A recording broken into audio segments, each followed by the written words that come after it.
Republican Thanks, Congresswoman Kat Cammack of Florida was in the last Congress, served on the Government Weaponization Subcommittee. So you are the perfect person to talk about this today. First of all, just your initial reaction that you're seeing already. Well, it's incredible, honestly. This is long overdue. These are individuals who violated their oath of office, weaponized the justice system with the end goal being a political outcome, which was stop Trump.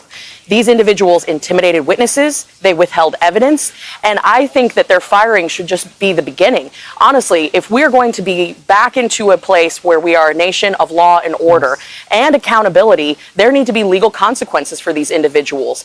That is something that the American people demanded in this election, and I think that this is a very good start, but we know how deep the weaponization of our federal government goes, and it's going to take a lot of work, and a lot of people are going to be held to account. Well, you probably heard me saying yes in part of that because voters who I talked with before the election, they may not have named the people involved. They didn't necessarily know Jack Smith, but what they knew was something that some of them had already felt against a system that they felt was unfair, which I thought was interesting. I don't know if it drove votes, but it certainly was on some voters' minds.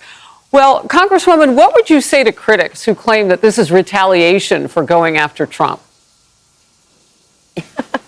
Listen, I think that if they're going to go down that path, they're going to have 70+ million Americans standing in their way. It is far more about the righting of the ship and getting back to a place of law and order, equal justice for all. And what we saw, certainly under the last 4 years, but even prior under Obama, was a systematic targeting of conservatives. And that was across all spheres of government, whether it was the IRS targeting the IRS going after conservative organizations, or we saw people, everyday mom and pop organizations, even individuals being censored at the behest of the White House, utilizing the FBI. There was countless examples of where conservatives have been targeted through financial systems and otherwise. So this is a long time coming of getting back to the basics of upholding the law. And we are no longer going to be a system of double standards and who is better politically connected. It's all about truth. And that is what President Donald Trump campaigned on. And we are right now in the midst of promises made, promises kept. Well, and you hit the nail on the head, equal justice for all. He's now trying to keep a promise that was made 100 years or more or so ago. All right, let's do it. Right now, you are, I should say, where you are, your fellow House Republicans are at Trump's Doral Golf Club in Florida for your annual policy retreat. Here is part of the president's message, which he delivered there yesterday. Let's watch. The golden age of America has officially begun, and I think that's a good thing for us to talk about, the golden age and the American dream. I think it's a good thing because people haven't been talking that way for a long period of time. The Republican Party has to stick together. We just can't have people going, 1, 2, 3 votes, and we don't have that luxury. It would be different if we had a 20-point, 30-point, 30-person majority, but we don't. We have to help leadership. Well, President Trump covered many topics, including his illegal immigration crackdown, artificial intelligence, the TikTok ban, and looking to reinstate his tax cuts.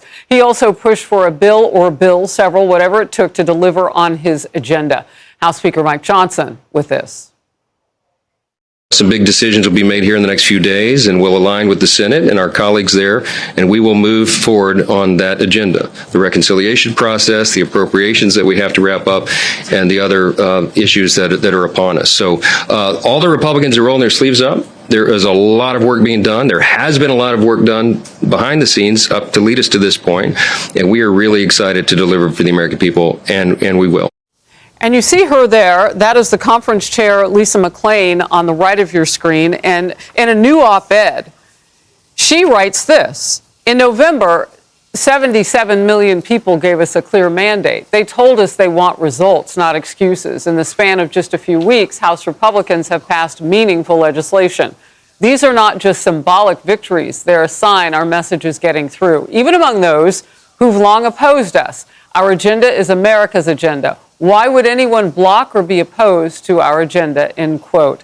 Congresswoman, your reaction.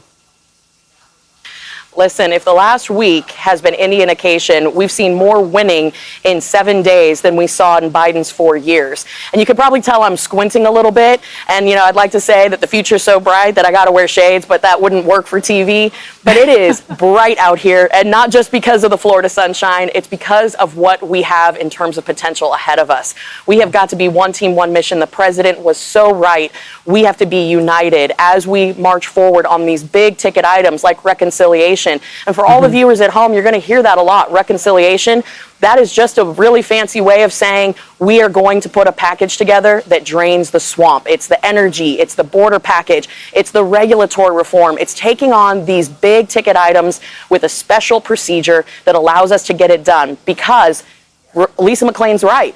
We have to have a no excuses attitude. We need to deliver results, and we've got a lot of work to do in a very short amount of time. So there can be no race to the Mount Clickmore. There can be no entertainment here on Capitol Hill. It has to be about getting things across the finish line. No army of one. We've got to be one team, one mission, and that's what we're delivering here today. I wrote that down. And by the way, I've seen you rock your shades. Yes. You can do it. All right. Good to see you. Yeah, girl. Thank you. Good to see you, Harris. Hey everyone, I'm Emily Campagno. Catch me and my co-hosts Harris Faulkner and Kaylee McEnany on Outnumbered every weekday at 12 p.m. Eastern, or set your DVR. Also, don't forget to subscribe to the Fox News YouTube page for daily highlights.